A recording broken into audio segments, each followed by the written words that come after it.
আমাদের মুখ্যমন্ত্রী বলে দিয়েছেন যে যেখানে ইলিগাল অকুপেন্সি আছে, যেখানে এরকম ব্যবসা হচ্ছে, গ্যারেজ রয়েছে, সেখানে এগুলোকে তুলে দিতে হবে। कोलकाता में इलीगल कंस्ट्रक्शन पर सख्त हुए मेयर। कोलकाता में इलीगल कंस्ट्रक्शन को लेकर मेयर फिरहाद हकीम ने आज एक बार फिर सख्त रुख अपनाया। उन्होंने कहा कि 108 नंबर वार्ड में सरकारी जमीनों पर अवैध कब्जा हटाने का काम तेजी से चल रहा है। अगर कहीं भी अवैध निर्माण पाया गया तो तुरंत कार्रवाई की जाएगी।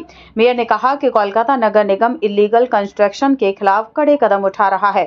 उन्होंने यह भी बताया कि सिंधी मोड़ पर एक पुराने जलाशय को भरकर जो निर्माण हुआ था उसे पुनर्स्थापित करने का काम शुरू कर दिया गया है। सरकारी संपत्तियों की सुरक्षा को लेकर निगम और पुलिस मिलकर काम कर रहे हैं।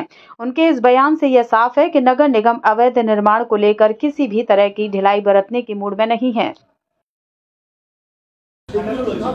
হ্যাঁ, ওটা হচ্ছে ওই আপনাদের ওই আমাদের ওই যে মেট্রো ক্যাশ অ্যান্ড ক্যারির পাশে যে জায়গাটা,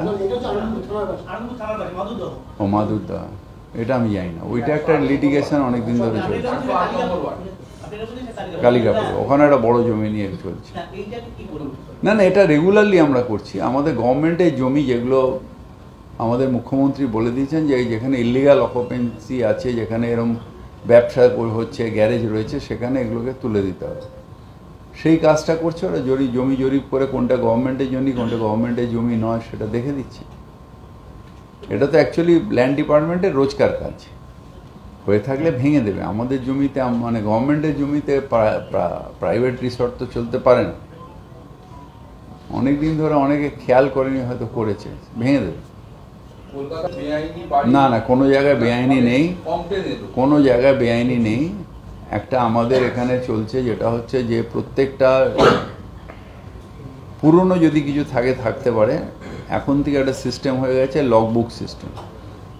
প্রত্যেকের যে কোনো ওয়ার্ডের এসি তাকে প্রত্যেক ওয়ার্ডে 15 দিন অন্তর এক একটা ওয়ার্ড, এক একটা রাস্তায় যেন সে রিপিট করে, সেইভাবে তাকে করে দেওয়া হচ্ছে। কী বলে ওটাকে? রোস্টার করে দেওয়া হয়েছে। এই রোস্টারে তাদের ঘুরতেই হবে, আর তারা লগবুক করবে, লগবুকটাকে আপডেট করতে হবে ওইখান থেকে। ধরো একটা কনস্ট্রাকশন, এটা আপডেট করলো, ওর যারা ঊর্ধ্বতম কর্তৃপক্ষ তারা দেখে নিল ওই অ্যাড্রেসে সত্যি এটা স্যাংশন আছে না স্যাংশন থাকলে কেস হয়ে যাবে। সুতরাং এখন ইলিগাল করাটা খুব, এগুলো পুরনো রয়েছে তো নিয়ে একটা মিথ্যা কথা কোর্টে বলা হয়েছে। ওখানে কোনো কনস্ট্রাকশন হচ্ছে না। একটা মাঠের মধ্যে এখন গিয়ে দেখে আসুন, এত এত করে জঙ্গল হয়ে রয়েছে। ওখানে একটা পিচ করে বাচ্চাগুলো খেলবে।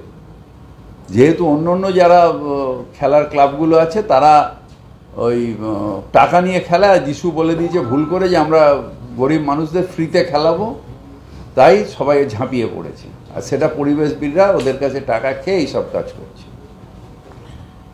মানে কি হয়েছে, একটা পিচ তৈরি করছিল, কি অন্যায়টা করছিল।